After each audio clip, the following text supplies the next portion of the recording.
سلام قولا من رب الرحیم. سلام ہوگا رب رحیم کی طرف سے ایک قول. اب سلام کے بعد آپ دیکھ رہے ہیں قاف فے لکھا ہوا ہے، یعنی یہاں پر آپ وقف لازم ہے، ادھر رکو. یہ ایسے نہیں کہہ دیا کہ لازم ہے رکو. یہاں کیوں رکو؟ کیونکہ اس کا معنی مختلف طرح آئے گا. ایک معنی تو یہ کیا گیا ہے کہ اہل جنت سب سے زیادہ جس چیز کی خواہش اور تمنا کریں گے یا جس وقت کا انتظار کریں گے وہ کیا ہوگا کہ رب رحیم کی طرف سے سلام آئے. یعنی اس کا تعلق پیچھے سے لہم فیہا فاکہۃ ولہم ما یدعون. اور کیا یدعون؟ سلام. کون سا سلام؟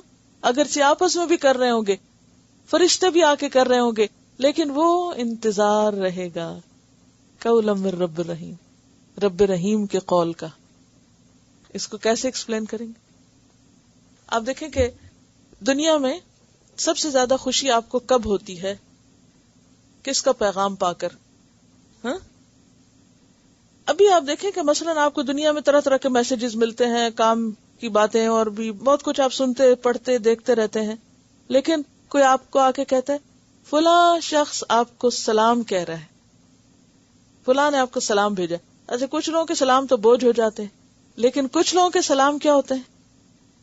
ایک دم انسان کھل اٹھتا ہے، بلکہ انتظار رہتا ہے کہ اچھا پتہ چلے. مثلاً والدین کے لیے اپنے بچے بہت عزیز ہوتے ہیں، تو بچوں کی طرف سے کوئی فون کال آ جائے یا کوئی میسج آ جائے یا کوئی خبر آ جائے تو وہ انسان کے لیے کیا ہوتی؟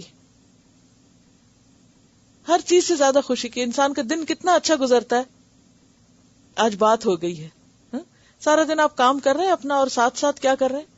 خوش ہو رہے ہیں، اپنے آپ سے مسکرا رہے ہیں. کیا کہ بات ہو گئی.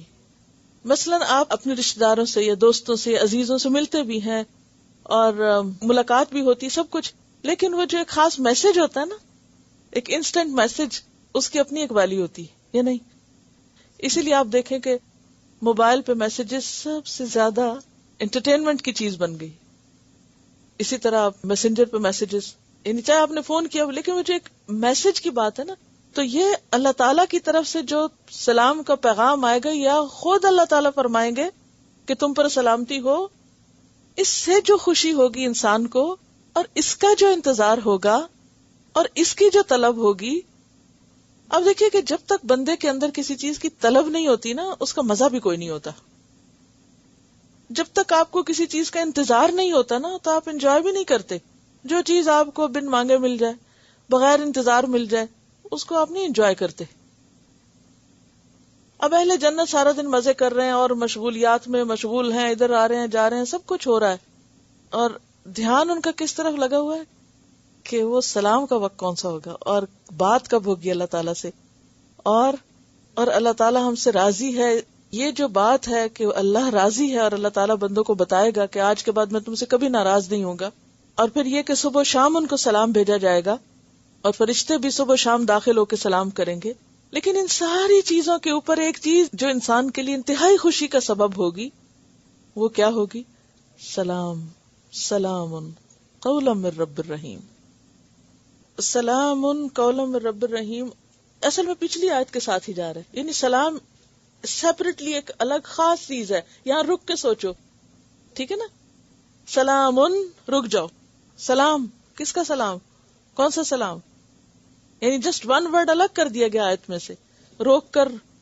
کسی بھی چیز میں اگر مثلا کوئی جا رہا ہو تو آپ رک جاؤ، لازماً رکو، تو اس کو روک دیں وہاں، تو وہ اس چیز کی اہمیت کو ظاہر کرنے کے لیے. لہم فیہا فاکہۃ وَلَهُمْ مَا يَدَّعُونَ. اور ان سب نعمتوں سے بڑھ کر سلام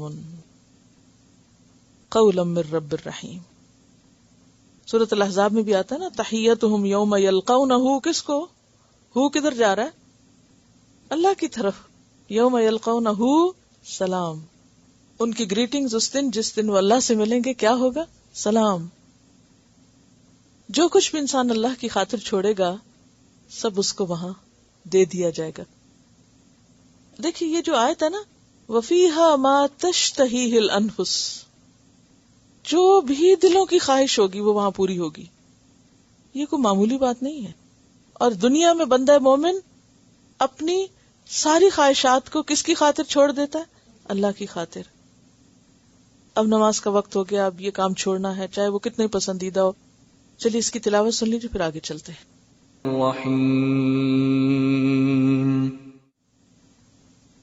دیکھیے کہنے کا تو ایک لفظ ہے، جسٹ ون ورڈ، جو جنت کی ساری نعمتوں پہ بھاری. اوکے.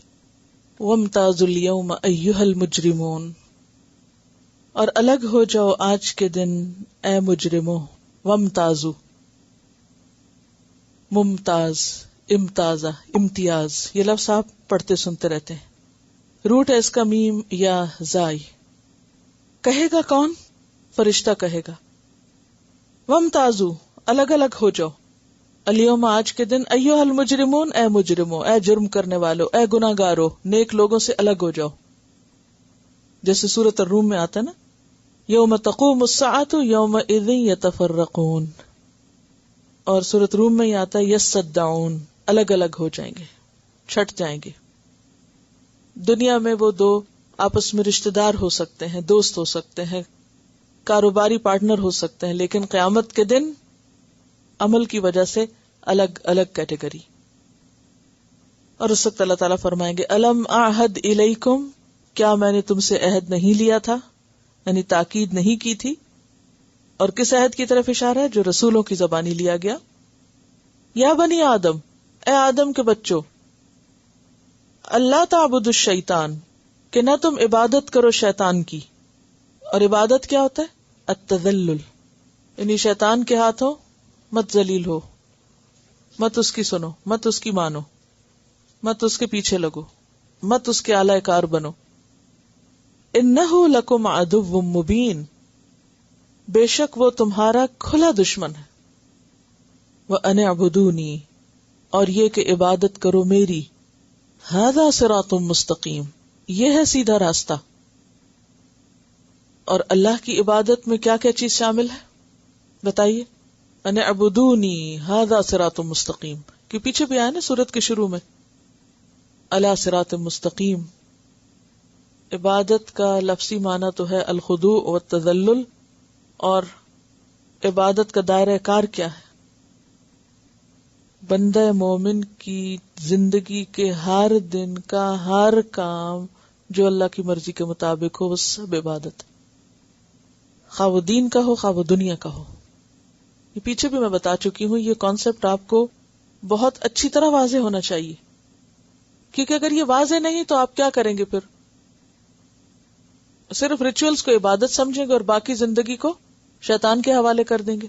نہیں، ہر کام عبادت ہے اگر وہ شرط کیا ہے؟ اللہ کی مرضی کے مطابق. ہم اگر کچھ بھی نہیں کر رہے، صرف سوچ رہے ہیں، بول رہے ہیں، چل رہے ہیں، ہاتھوں سے کچھ کر رہے ہیں، پاؤں سے کچھ کر رہے ہیں، کچھ بھی کر رہے ہیں، اگر اللہ کی مرضی کے مطابق ہے تو عبادت ہے. حتیٰ کہ شوہر اور بیوی کا تعلق جو ہے جسمانی تعلق، اس کو بھی عبادت کہا گیا. تو ایک صحابی بہت حیران ہوئے کہ اس پر بھی اجر ہے، اس پر اجر بتایا گیا، یعنی وہ ثواب کے لائق ہے. تو حیرانی ہوئی نا کہ یہ تو پیورلی دنیا کا کام ہے، ایک نفس کی خواہش پوری کرنا ہے، تو اس پر بھی اجر. حیرانی کی بات ہے نا، کسی اور مذہب میں شاید اس کا کانسیپٹ بھی نہ پایا جاتا، کوئی سوچ بھی نہ سکے کہ یہ چیز بھی عبادت ہو سکتی. دین اسلام کی وسعت آپ دیکھیے کہ اس تعلق کو بھی عبادت کہا. تو آپ نے فرمایا کہ کیا تم میں سے اگر کوئی حرام طریقہ اختیار کرے تو وہ گناہ نہیں ہوگا؟ تو حلال طریقے سے اگر کوئی اپنی خواہش پوری کرتا ہے، اپنی ضرورت پوری کرتا ہے، وہ بھی عبادت ہے. اب ہمیں بھوک لگتی ہے، ہم کھانا کھاتے ہیں یا کسی کو کھانا کھلاتے ہیں، کیا یہ عبادت ہے؟ بالکل عبادت ہے. کسی کو کھانا کھلانا جنت میں لے جانے والے کاموں میں سے ایک کام ہے، عین عبادت. ہاں، یہ الگ بات ہے کہ اللہ کی مرضی کے مطابق حرام نہ ہو، اسراف نہ ہو، دکھاوا نہ ہو، ورنہ عبادت ہر چیز جو اعتدال کے اندر ہے. لباس پہننا عبادت ہے یا نہیں؟ ننگے پھرنا تو گناہ ہے یا نہیں؟ تو لباس پہننا عبادت ہوا نا. یعنی ہر چیز کو اس کے اپوزٹ سے دیکھیں. آپ بیمار ہو جائیں تو علاج کرنا عبادت ہے. کہاں سے پتا چلے گا؟ اور کسی کا علاج کرنا بھی عبادت ہے؟ جی کیسے؟ آپ اس کی تکلیف دور کریں، اور کسی کی تکلیف دور کرنے میں کوئی اجر ثواب ہے؟ کتنا؟ جو کسی کی تکلیف دور کرے گا اللہ تعالیٰ قیامت کے دن کی تکلیفوں میں اس کی کوئی تکلیف دور کرے گا، یہ نہیں ہے نا؟ یقین ہے۔ تو آپ دیکھیے کہ مومن کی تو ساری زندگی عبادت ہے، وہ کچھ بھی کر رہا ہو، ہاں ایک شرط ہے، جائز کام کر رہا ہو، حلال طریقے سے کر رہا ہو، اللہ کی مرضی کے مطابق کر رہا ہو، اعتدال میں کر رہا ہو۔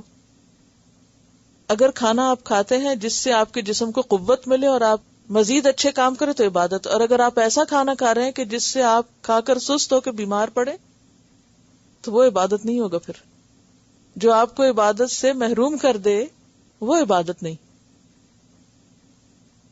اب یہ جو عبادت کا کانسیپٹ ہے یہ انسان کو 24 گھنٹے الرٹ رکھتا ہے۔ سونا بھی عبادت ہے، ہاں کب وہ عبادت نہیں رہتا؟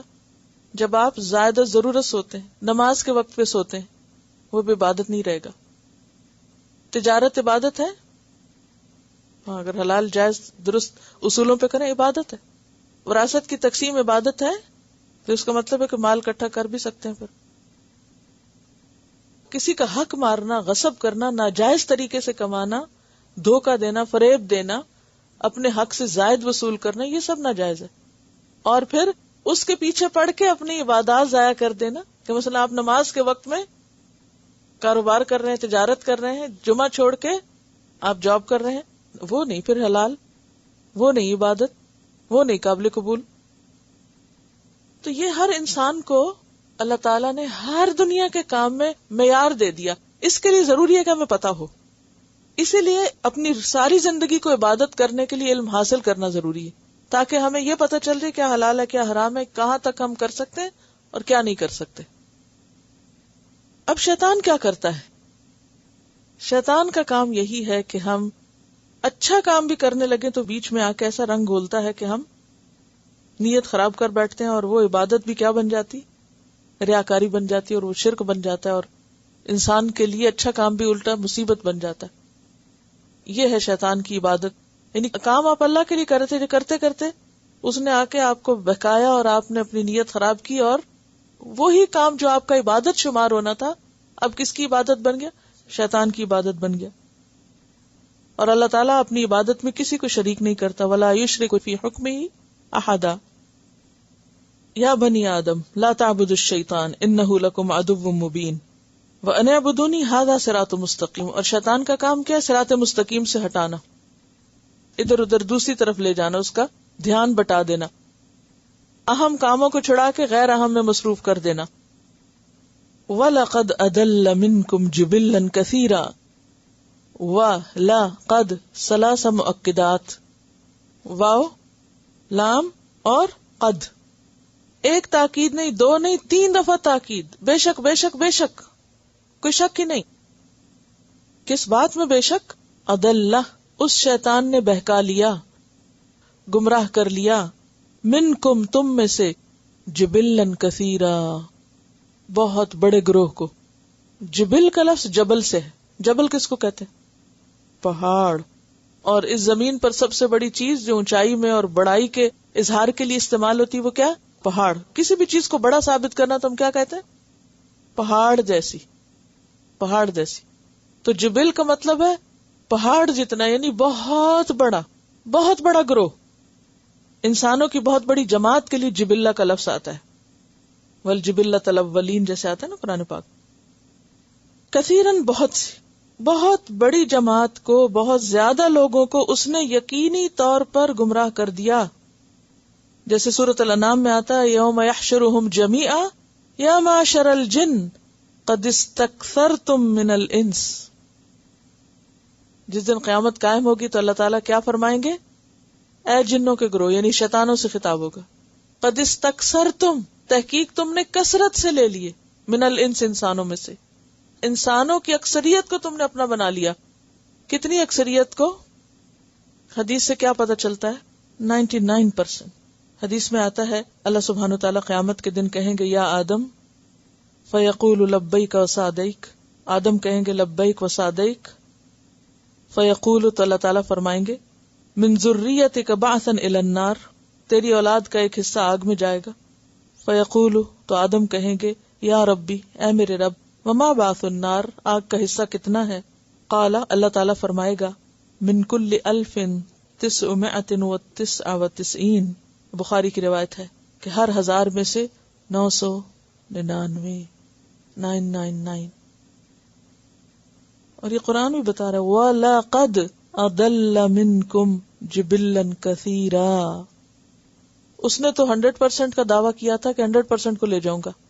لَأَحْتَنِكَنَّ ذُرِّيَّتَهُ، میں اس کی اولاد کی جڑیں اکھیڑ دوں گا، اس کو اکھیڑ کے لے جاؤں گا، اپنے ساتھ لے جاؤں گا. لَقَدْ حَقَّ الْقَوْلُ عَلَىٰ أَكْثَرِهِمْ فَهُمْ لَا يُؤْمِنُونَ. اور اس میں آپ دیکھیے شرک، کفر، منافقت، اور پھر مسلمان ہوتے ہوئے اللہ کی نافرمانی کے کام کرنا، حرام کام کرنا، مثلا سود خوری، رشوت خوری، جتنے بڑے بڑے کبیرہ گناہ ہیں، یہ سارے کیا ہیں؟ اور کتنے لوگ ان کا احساس کرتے ہیں کہ واقعی گناہ بھی ہیں، ٹھنڈے دل سے کرتے چلے جاتے ہیں، غلط کو غلط کہتے بھی نہیں ہیں. وَلَقَدْ أَضَلَّ مِنْكُمْ جِبِلًّا كَثِيرًا. یہ میں نہیں کہہ رہی، خدا کے لیے مجھ سے منسوب نہ کر دیجئے، یہ قرآن کہہ رہا ہے، حدیث کہہ رہی ہے، میں نہیں کہہ رہی. اور اس کو بتانا کیوں ضروری ہے کہ ہم سب اپنی اپنی جانوں کی فکر کریں کہ اس جبلن کثیرہ میں ہم نہ شامل ہو جائیں. یہ فکر کرنے کے لیے ہمیں بتایا گیا ہے. وَلَقَدْ أَضَلَّ مِنْكُمْ جِبِلًّا كَثِيرًا أَفَلَمْ تَكُونُوا تَعْقِلُونَ. کیا پھر تم عقل نہیں رکھتے ہو؟ تمہیں سمجھ نہیں آتا تھا کہ ایک طرف رحمان ہے اور دوسری طرف شیطان ہے. شیطان نے رحمان کی نافرمانی کی ہے، ہمیں شیطان کی بات نہیں ماننی، ہمیں رحمان ہی کے طریقے پہ چلنا ہے. تمہاری عقل کام نہیں کرتی تھی. دیکھیے دنیا میں اگر ہمارا کوئی نقصان ہونے لگے تو ہماری عقل ہمیں کیا کیا طریقے سے جاتی، کیسے کیسے سولوشن بتاتی. یہ آخرت کا نقصان یقین ہی نہیں کہ وہ کوئی نقصان ہے اور اس میں کوئی نقصان ہو سکتا ہے. افلم تکونوا تعقلون، کیا تم عقل سے کام نہ لیتے تھے؟ عقل سے کام کیوں نہیں لیا؟ کیا تمہاری عقل کام نہیں کرتی تھی؟ کیونکہ وہاں انسان کبھی کسی کو بلیم کرے گا، کبھی کسی کو کرے گا. پیچھے آپ پڑھ چکے نا بارہا، اپنے بڑوں کو کریں گے، کوئی آبا و اجداد کو کرے گا، کوئی اپنے لیڈرز کو کرے گا، کوئی دوستوں کو کرے گا، یا لیتنی لم اتخذ فلانا خلیلا، کوئی بچوں کو مجبوری بتائے گا. تو بچوں اور بیوی کے بارے میں بھی قرآن کیا کہتا ہے؟ تو تمہارے دشمن ہے. کبھی ہم نے اولاد کو اپنے دشمن سمجھا؟ بعض اوقات ان کی خوشیوں کی خاطر ہم حرام کام کر رہے ہوتے ہیں، غلط کام کرتے ہیں، اللہ کی نافرمانی کے کام کرتے ہیں. تو بات یہ ہے کہ یہ زندگی ایک بہت بڑا امتحان ہے. ہم نے اس کو امتحان سمجھا ہی نہیں، ہم ریئلائز بھی نہیں کرتے کہ یہ ایک ٹیسٹ ہے. اللہ کے رسول ہوتے ہوئے روتے ہیں، صحابہ کرام اللہ کے رسول صلی اللہ علیہ وسلم کے قریب ہوتے ہوئے روتے ہیں. ہمیں کبھی رونے ہی نہیں آیا آخرت پر، کوئی فکر ہی نہیں لگی، کیونکہ ہم تو سب بخشے بخشائیں، کلمہ پڑھ کے احسان کر رہے ہیں. ہذہ جہنم التی کنتم توعدون، یہ ہے وہ جہنم جس کا تم سے وعدہ کیا جاتا تھا، اسی کی تم کو دھمکی دی جاتی. تم کہتے تھے متی ھذا الوعد، یہ ہے وہ سب کچھ، دیکھ لو اب اس کو. اصلوھا اليوم، آج اس میں داخل ہو جاؤ. اصلوھا، صاد لام یہ آگ میں جلنے کو کہتے ہیں. بما کنتم تکفرون، بوجہ اس کے کہ تم انکار کرتے تھے یا ناشکری کرتے تھے. سورۃ الطور میں بھی آتا ہے یوم یدعون الی نار جہنم دعا، جس دن دھکے مار مار کے ان کو آگ میں جہنم میں پھینکا جائے گا. ہذہ النار التی کنتم بہا تکذبون، یہ ہے وہ آگ جس کو تم جھٹلاتے تھے، مان کے نہیں دیتے تھے.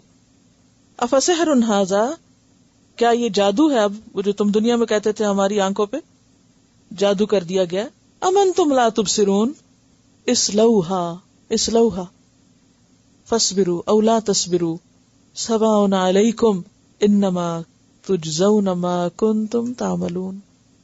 تمہیں وہی تو دیا جا رہا ہے جو تم عمل کر کے آئے ہو، اعمال ہی کا تو بدلہ ہے.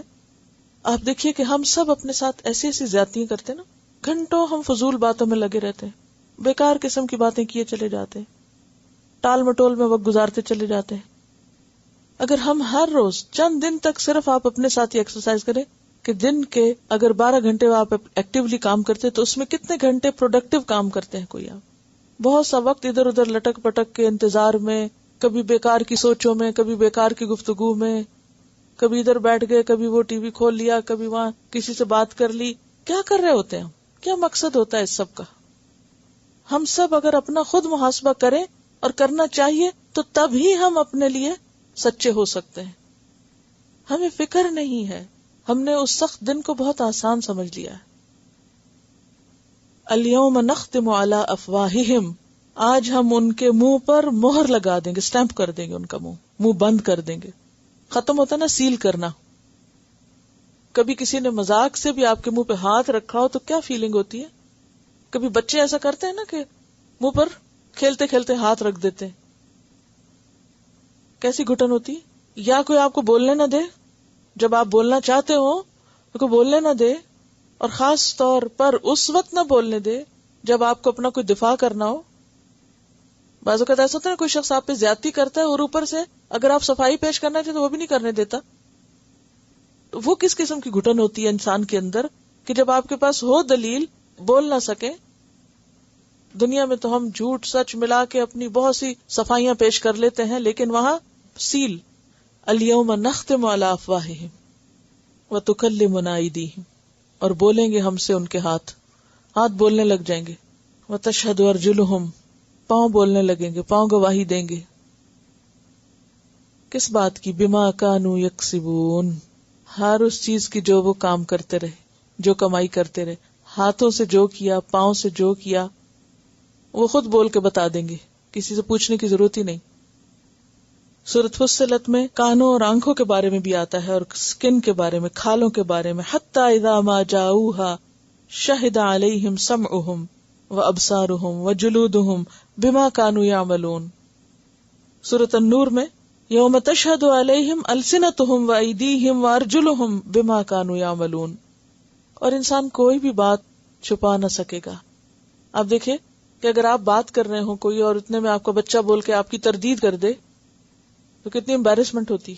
آپ کچھ کہہ رہے ہیں، وہ آگے سے کچھ اور کہہ رہا ہے، چاہے وہ ناسمجھی میں ہی کہہ رہے ہوں. تو مائیں کیسی خبر لیتی ہیں بعد میں کہ تم نے مجھے جھوٹا ثابت کر دیا، تم نے یہ بات کیوں کہی. قیامت کے دن انسان اول تو پہلے بولنے نہیں دیا جائے گا. پھر یہ کہ جو کچھ ہاتھوں پاؤں نے کیا، وہ جو کچھ ہم لکھتے ہیں وہ ہاتھ بول کے بتائیں گے انہوں نے یہ لکھا تھا، یہ کیا تھا، کسی پہ ظلم ڈھایا، کسی کو ستایا، کچھ کیا، وہ سب جو نمبر ملاتے ہیں، فون کرتے ہیں، سنتے ہیں اٹھا کے، سب چیزیں اس میں آ جائیں گی. کمپیوٹر پہ بیٹھ کے جو ٹائپ کرتے ہیں، جو دیکھتے ہیں، سب آ جائے گا.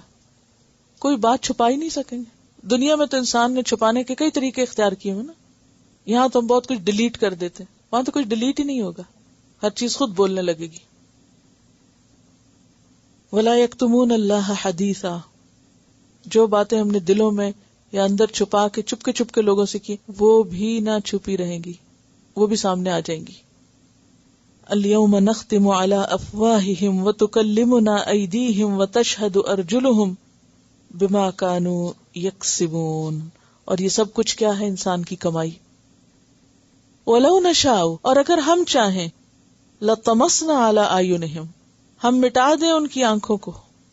تمسنا تمس سے ہے. تمس کہتے ہیں کسی چیز کو اس طرح مٹانا کہ نشان باقی نہ رہے.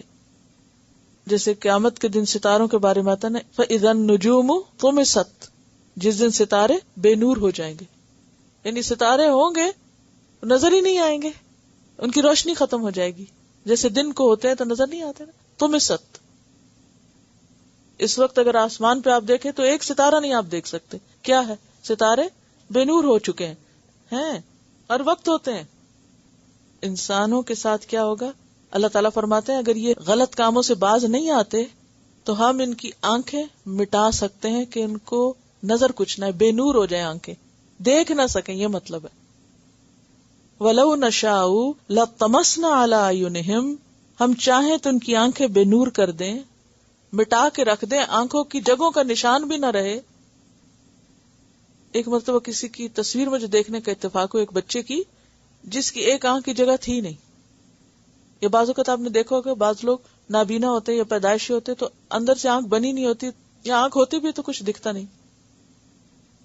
تو تمس کا دونوں طرح معنی ہوتا ہے، یعنی خواہ آنکھ ہو اور دیکھے نا، اور خواہ آنکھ کا بھی نشان مٹ جائے، آنکھ کی جگہ ہی نہ ہو.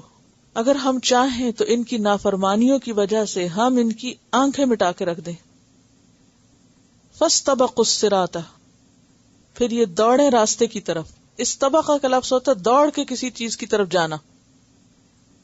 سورۃ یوسف میں یہ لفظ آیا واستبق الباب، اور وہ دونوں دروازے کی طرف دوڑے، آگے بڑھے، دونوں نے نکلنے کی کوشش کی. استبقہ تو یہاں کیا فاستبقوا ماضی ہے، تو وہ دوڑے الصراط راستے کی طرف، یعنی خلاصی کے لیے. فَأَنَّا يُبْصِرُونَ، تو کہاں سے وہ دیکھ سکیں گے؟ کچھ بھی نہیں دیکھ سکتے. یعنی دنیا میں انسان ان نعمتوں کو فار گرانٹیڈ لیتا ہے. ہم کبھی بھی نہیں سوچتے کہ ہماری نگاہ کبھی جائے گی. اسی طرح ہم رہ رہے ہیں نا، جی رہے ہیں اور کام کر رہے ہیں. کیسے کیسے حرام منظر لوگ دیکھتے رہتے ہیں بیٹھ کے. کبھی نہیں سوچتے کہ اللہ چاہے تو یہ نگاہیں ہی اٹھا لے. وَلَوْ نَشَاءُ لَطَمَسْنَا عَلَىٰ أَعْيُنِهِمْ فَاسْتَبَقُوا الصِّرَاطَ. اچھا ہوتا کیا ہے کہ جب لائٹ جاتی ہے تو انسان فوراً کیا کرتا ہے؟ اس کا ری ایکشن کیا ہوتا ہے؟ فوراً اٹھ کے کمرے سے باہر نکلنے کی کوشش کرتا ہے. کیوں؟ کوئی روشنی کا انتظام کرے یا جہاں روشنی ہو وہاں جائے. یہاں بھی یہی کہا جا رہا ہے کہ یہ جو غلط کام کر رہے ہیں چھپ چھپ کے، اگر ہم ان کی آنکھیں موند دیں تو یہ گھبرا کے سوچے کہ شاید بلیک آؤٹ ہو گیا ہے اور اٹھ کے بھاگنے لگے تو کچھ بھی نظر نہ آئے، دنیا ان پہ اندھیر ہو جائے. کیوں نہیں اللہ سے ڈرتے؟